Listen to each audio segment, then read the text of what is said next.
Šta je, može vjeruješ da je to auto? Da, reci sama.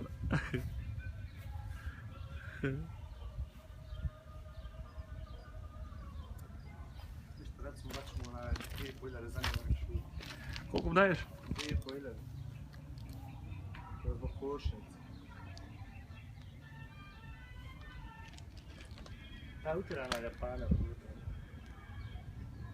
To je svoj. Moje smeće. Smeće je komplement Japaner. Japaner je nešto što voze smeće.